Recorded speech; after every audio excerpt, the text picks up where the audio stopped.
Alors de ça, on va passer à ça. Quoi? J'arrive même plus à parler, tellement mon cerveau vient de bugger. D'un visage tout mignon et innocent, elle va devenir un putain de monstre. Vous allez me dire, Mogo, qu'est-ce qui t'arrive? T'es vulgaire, t'abuses mec.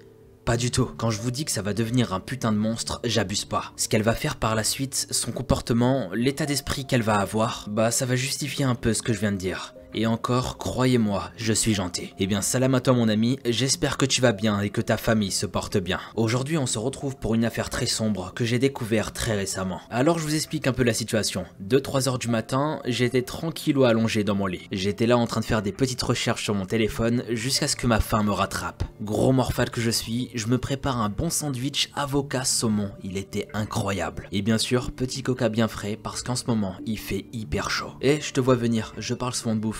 Mais faut se faire plaisir dans la vie. Le mode healthy, je sais pas comment vous dites ça, on verra ça plus tard. De toute façon, au pire, vivons gros, vivons heureux. Pourquoi se casser la tête, sérieux? Bref, je reprends mes recherches et je tombe sur l'affaire Johanna Dennehy. À partir de là, je me suis dit, Mogo, tu peux pas passer à côté de ça. Et c'est pour ça qu'aujourd'hui, on est là pour découvrir cette histoire des plus horribles. Éteignez votre lumière pour plus de sensations et laissez-vous emporter par ma voix.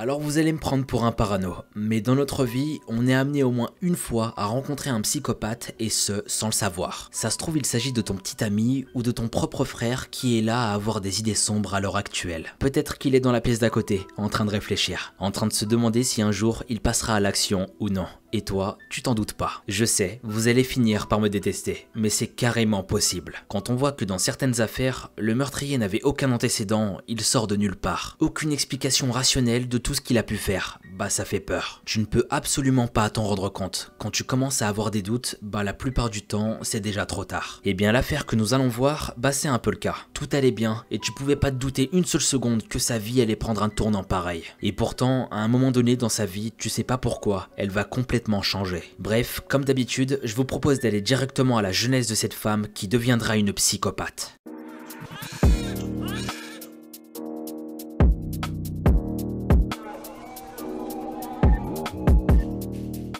Johanna Dennehy est née en 1982 dans la banlieue de Londres en Angleterre. Quand elle était petite, c'était une fille douce, très gentille avec un visage innocent. Là, comment tu peux te dire à ce stade que dans sa vie elle prendra un chemin qui va la détruire? Je trouve ça tellement troublant sérieux. Personne n'aurait pu s'en douter. En plus de ça, apparemment, elle aurait eu une enfance heureuse. Donc vraiment aucun signe qui montrerait quoi que ce soit. Elle vivait dans la banlieue de Londres à Harpenden. Elle a passé son enfance dans une grande maison de 4 pièces avec un grand jardin. Quand elle était encore en primaire, elle avait de bonnes notes et elle était très douée dans toutes les activités sportives. Chez elle, elle partageait une chambre avec sa sœur Maria qui avait 3 ans de moins. C'étaient des sœurs très complices, tellement complices qu'ils s'étaient inventé leur propre vocabulaire secret. Et c'est vrai que je faisais un peu pareil quand j'étais petit. J'aimais trop inventer un langage avec mes potes. Bon, ça voulait strictement rien dire, mais c'était drôle. C'était la belle époque. Putain, je suis toujours dans l'abus. Je suis en train de parler comme un petit vieux de 90 ans. La belle époque. C'était la belle époque.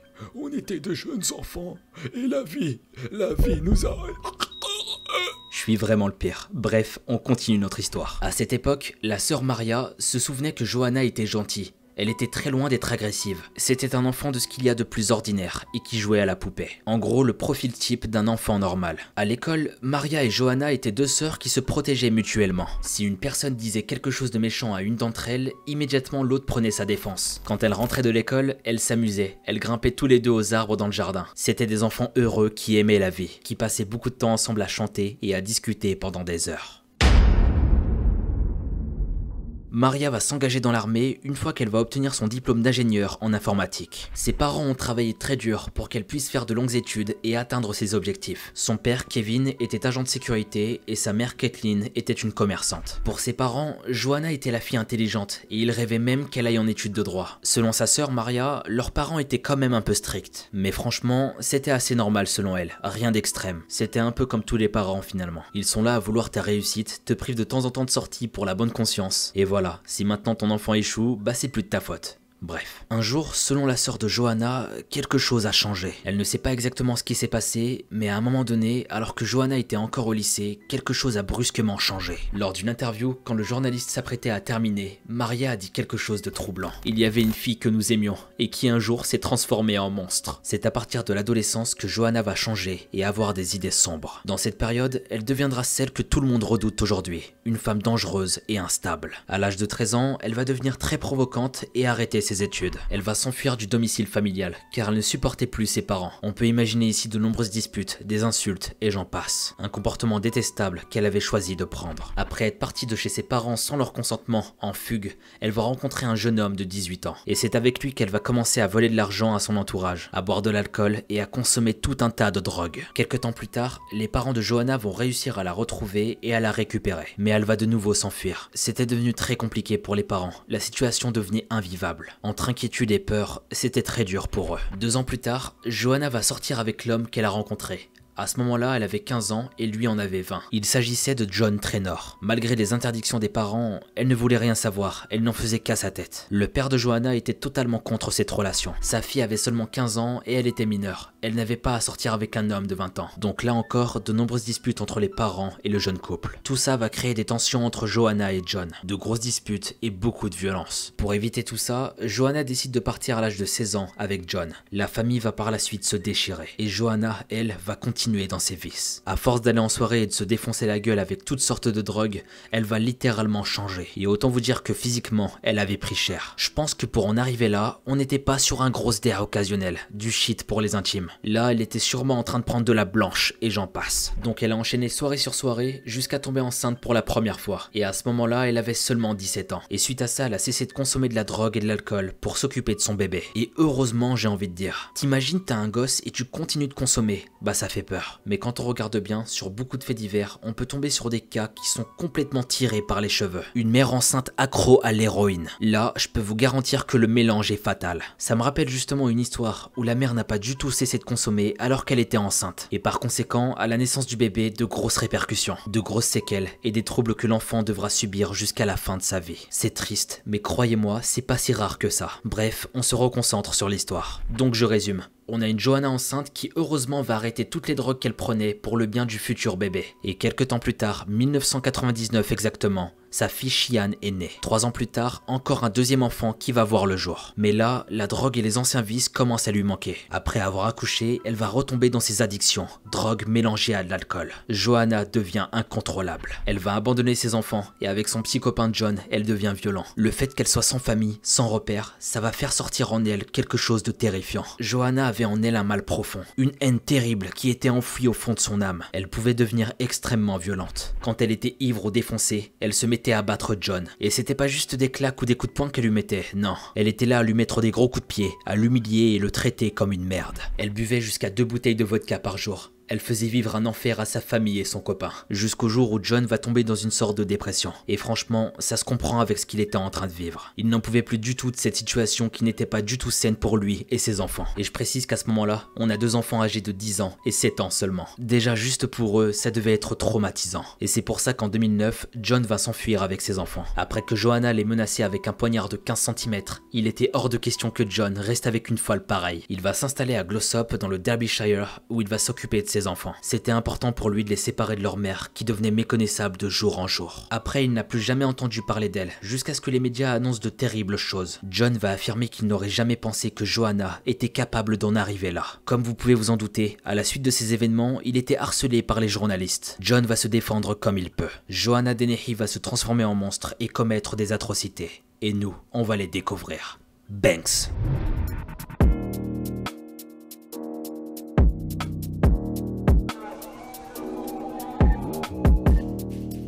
En 2012, Johanna a été accusée d'agression et a été emprisonnée. Mais bien sûr, ça ne va pas durer longtemps. Elle va passer quelques mois à l'hôpital de la ville de Peterborough, où elle a été diagnostiquée comme une personne antisociale. Là, il y a un truc que je me demande, c'est pourquoi vous allez la relâcher. Ils auraient tellement dû la garder, ça aurait évité la suite des événements. Mais c'est un truc qui reste très compliqué, je pense. Même s'ils ont découvert des troubles concernant son comportement, ça ne faisait pas pour autant une personne à enfermer. Ils n'avaient pas encore assez d'éléments valables pour la garder. À sa sortie de l'hôpital, elle se retrouve seule et sans toit pour dormir. Elle va contacter une agence immobilière pour trouver un petit appartement où elle pourrait vivre. Et c'est là qu'elle va faire la rencontre du copropriétaire de l'agence, Kevin Lee, âgé de 48 ans. Il va accepter sa demande et il va aussi lui proposer un emploi, en lui demandant de l'aider à expulser des locataires qui ne payaient pas. Franchement, là, on peut dire qu'elle a eu de la chance. On a l'impression que tout lui sourit. Elle sort de l'hôpital et direct après, elle arrive à se démerder et trouver des solutions. C'est là qu'on voit à quel point elle en a dans la tête. Johanna a été décrite comme une femme très belle. Elle plaisait aux hommes. Et ça, elle le savait très bien. Elle avait un côté très manipulatrice dans sa façon de faire les choses. C'était une femme assez coquette, de très beaux yeux, des cheveux blonds. Tout ce qu'il fallait pour rendre fou un homme. Elle osait énormément.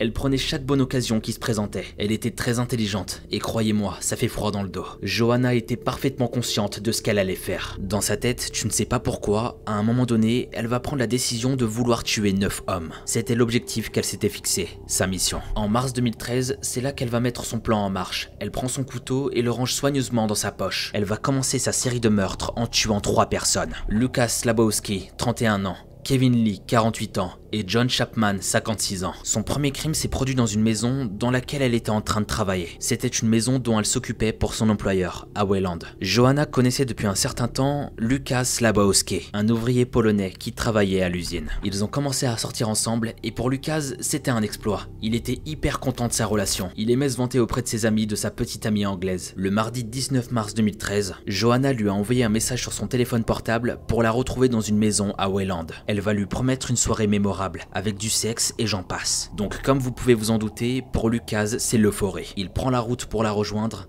frappe à la porte et après avoir fait quelques pas, elle lui enfonce un petit couteau en plein cœur et il décédera sur le coup. Ensuite, elle va traîner son corps dans une benne à ordures en pleine rue. Elle s'en foutait complètement d'être vue. Au contraire, c'est ce qu'elle voulait. Et c'est ce qui va se passer. Johanna va arrêter une adolescente de 14 ans qui passait par là. Elle soulève le corps et lui montre fièrement, comme s'il s'agissait d'un trophée. À ce moment-là, on peut imaginer qu'elle était toute fière, limite en train de rire de ce qu'elle avait fait. Elle était là à montrer un corps sans vie à un enfant de 14 ans. Vous imaginez le choc du pauvre enfant qui n'a rien demandé. Elle voulait que tout le monde sache que c'était elle qui l'avait tué. Ça montre à quel point elle était devenue folle. Mais son plan ne va pas du tout fonctionner. L'adolescent ne parlera jamais de ce qu'il a vu. Sans doute parce qu'il était choqué et effrayé, ou que personne ne l'a cru tout simplement. Je vous laisse imaginer la tête de Johanna, hyper frustrée. Elle était dégoûtée, comme une impression d'avoir fait tout ça pour rien. Donc dans sa tête, c'est en train de bouillir. 10 jours plus tard, elle va recommencer. Le 29 mars, elle va assassiner son colocataire, John Chapman, âgé de 56 ans. C'était un ancien marin et vétéran de la guerre des Malouines. Selon l'enquête faite par les policiers, Johanna l'aurait poignardé à répétition alors qu'il était en train de dormir. La tristesse du meurtre. Il était sans défense et d'une pulsion, d'une seule,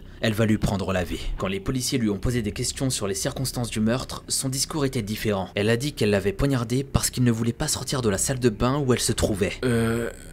C'était une raison pour le poignarder, Johanna. What the fucking shit? T'imagines toi, t'es dans ton appartement, y a ton mari qui n'a pas fait la vaisselle et tu le regardes avec tes petits yeux là. Chérie, est-ce que t'as fait la vaisselle que je t'ai demandé? Non, je la ferai plus tard. Viens par ici chérie, j'ai un truc à te montrer. T'avais qu'à faire la vaisselle, je t'avais prévenu. Mais je l'aurais fait après, putain. Pourquoi tant de haine pour de la vaisselle? Putain de merde, ce jeu d'acteur. Mon dieu, tout ça pour vous dire qu'il y a vraiment des gens perchés. Après avoir tué John, elle va envoyer un SMS à son patron et propriétaire, Kevin Lee. Et bien entendu, elle avait une liaison avec lui depuis qu'il l'avait engagé. Ils avaient une relation très particulière, avec des pratiques sexuelles vraiment hard. Ils étaient sadomasochistes. Kevin va avouer à l'un de ses potes que Johanna, sa petite amie, lui avait dit qu'elle voulait le mettre dans une robe et le violer. Quand on vous dit ça, l'attitude que vous devriez avoir, c'est partir le plus loin possible, on est d'accord? Bah lui, c'était pas du tout ça. Dans sa tête, il s'est dit je vais assouvir ses désirs. Je vais l'écouter et je vais mettre une robe pour me faire violer. Quoi? Allô? Allô, dans ta petite tête, qu'est-ce qui t'arrive? Allô? Je vous jure, j'ai l'impression de rêver parfois quand je vois certaines choses. Bref, Kevin rejoint Joanna dans la maison où elle a assassiné Lucas 10 jours plus tôt. Bien sûr, lui, il ne sait rien de tout ça. Il va là-bas pour passer une bonne soirée avec elle. Enfin, c'est ce qu'il pensait. Quand il arrive, à peine quelques minutes plus tard, Joanna lui enfonce un gros poignard à 5 reprises, perçant ses poumons et son cœur. Elle n'avait aucune pitié quand elle a commis cette horreur. Kevin était sa 3e victime. Et pour finaliser son acte, elle va l'habiller d'une robe noire à paillettes. Comme quoi, même mort, elle réalisera son fantasme sur Kevin. Joanna se rend compte qu'elle fait face à un gros problème. Elle a 2 corps sans vie dans 2 maisons différentes. Elle avait besoin de s'en débarrasser. Surtout pour l'odeur, j'imagine. Parce que je vous rappelle qu'elle s'en foutait complètement que tout le monde sache que c'était elle la meurtrière. Au contraire, elle aurait été très contente. Bref, elle va appeler un certain Gary Stritch, un délinquant qu'elle avait rencontré quand elle travaillait pour Kevin Lee. Là, elle va le regarder droit dans les yeux et lui dire « Oups, je l'ai refait ».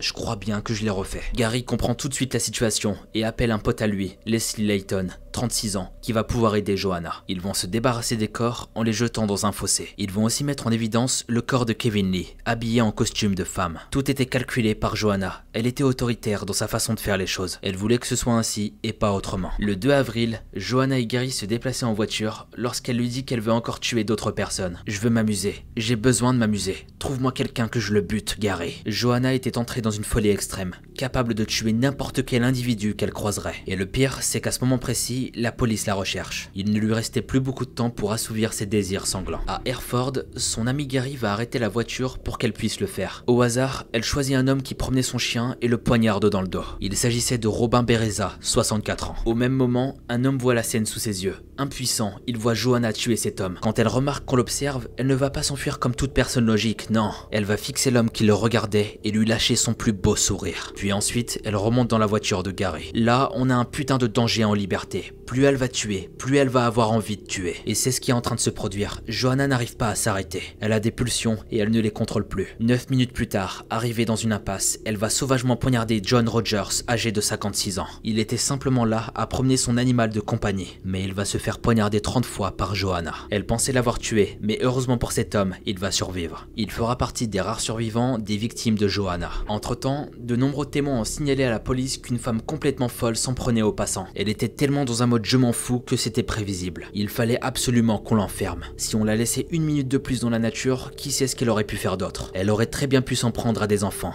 ou continuer ses massacres sur des gens innocents. Joanna, je crois qu'il est temps pour toi de te faire arrêter. Banks.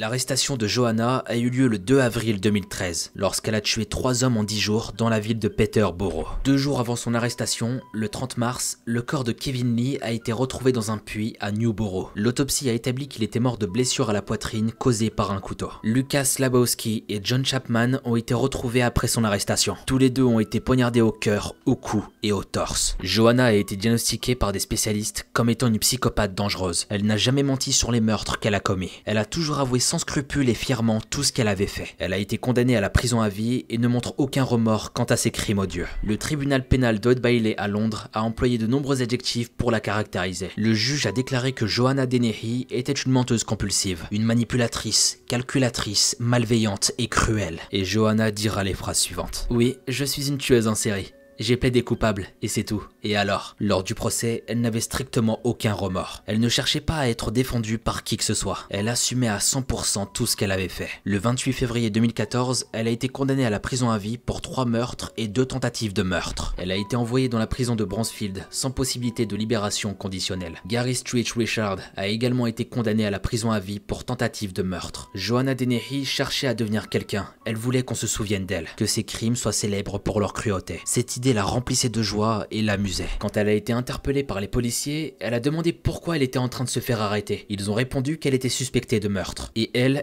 va répondre avec un sourire narquois. C'est bon, ça aurait pu être pire. On avait l'impression qu'elle ne se rendait absolument pas compte de la gravité de ses actes. Ça semblait être un jeu pour elle. Enfin, c'est ce qu'elle faisait ressentir. Une fois en prison, le psychiatre qui va s'occuper d'elle va essayer de comprendre pourquoi elle a agi de la sorte. Et quoi de mieux pour savoir que de lui poser directement la question. J'ai tué pour savoir comment je me sentirais, pour voir si j'étais aussi froide que je pensais l'être. Ensuite, j'ai pris goût à cette activité. Elle est devenue une dépendance. Avec des réponses pareilles, le psychiatre va être catégorique. Pour lui, elle était la définition parfaite du mot psychopathe. psychopathe. Et c'est pas fini, non. Johanna a reconnu être excitée par la douleur et l'humiliation des autres. Elle était atteinte de sadomasochisme, une personne sadique et antisociale. Elle disait de nombreuses choses incohérentes. À plusieurs reprises, elle expliquait que sa mission était de prendre la vie de 9 hommes pour avoir plus de gloire que Bonnie et Clyde. Le truc totalement absurde, ça montre à quel point elle était perturbée. Mais la question que j'ai envie de vous poser, elle est très simple. Selon vous, est-ce que Johanna Dennehy était consciente de ces meurtres? J'aimerais bien avoir votre avis et ce que vous pensez d'elle. Si pour vous elle est malade psychologiquement ou au contraire si elle est consciente de tous ses actes et ce depuis le début. Peut-être qu'elle était en train de jouer un rôle en simulant une folie extrême, histoire de justifier tous ses actes. Je trouve ça toujours très compliqué de déterminer la folie d'une personne, donc votre analyse est la bienvenue. Et pour conclure sur cette affaire, Johanna laissera de gros dégâts derrière elle, et notamment auprès de sa fille Shian, qui va apprendre tout ce que sa mère a fait. Elle a dit qu'elle avait appris que sa mère était une tueuse en série lorsqu'elle avait seulement 13 ans. Elle a ensuite fait des recherches sur internet et elle a appris toute la vérité. Elle avait peur aussi de devenir une tueuse en série psychopathe et souffrait de fréquents cauchemars. Un jour, elle a même demandé naïvement à son père « Est-ce que je vais devenir comme maman ?» Ça montre à quel point elle a été touchée par ces événements. À la suite de tout ça, Shian va essayer de contacter sa mère qui est en prison, d'avoir des réponses sur ce qu'elle a fait, qu'elle n'aura jamais. La seule chose qu'elle recevra de sa part, c'est une lettre qui exprime tout son amour pour elle, qu'elle l'a toujours aimée et que c'était un bonheur à ses yeux. Une lettre tellement contradictoire. Une mère qui aime son enfant, mais qui va devenir l'une des pires meurtrières d'Angleterre. Et j'imagine pas la douleur de sa fille. Une famille déchirée par tous ces événements et la tristesse de cette affaire. Enfin bref, ainsi se termine l'histoire de Johanna Dennehy et j'espère qu'elle vous aura plu. Maintenant, ce que je vous propose, c'est de terminer cette vidéo avec le Mogo Coffee Moment. C'est parti.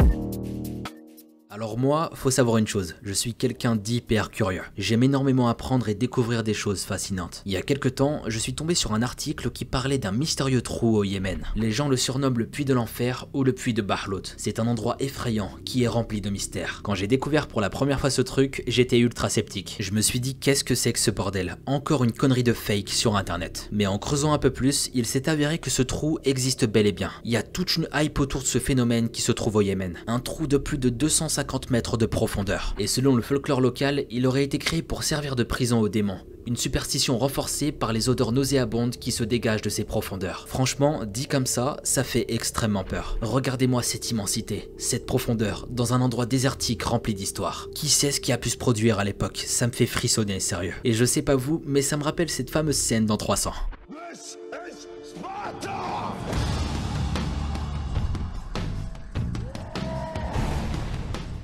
Imagine tu tombes comme ça dans un putain de trou géant. C'est terrible. Je serais trop du genre à vouloir m'approcher le plus près possible du bord. Mais j'avoue que je serais là à stresser comme un malade. Faut pas abuser non plus. Et avec tout ce qu'on entend autour de ce puits, les histoires de djinns, les odeurs, on peut se poser pas mal de questions. Et surtout pour ceux qui y croient. Enfin bref, c'était le puits de Bahlout. J'espère que vous avez aimé ce petit Mogo Coffee Moment. Quant à nous, on se retrouve très vite pour une nouvelle vidéo. C'était Mogota.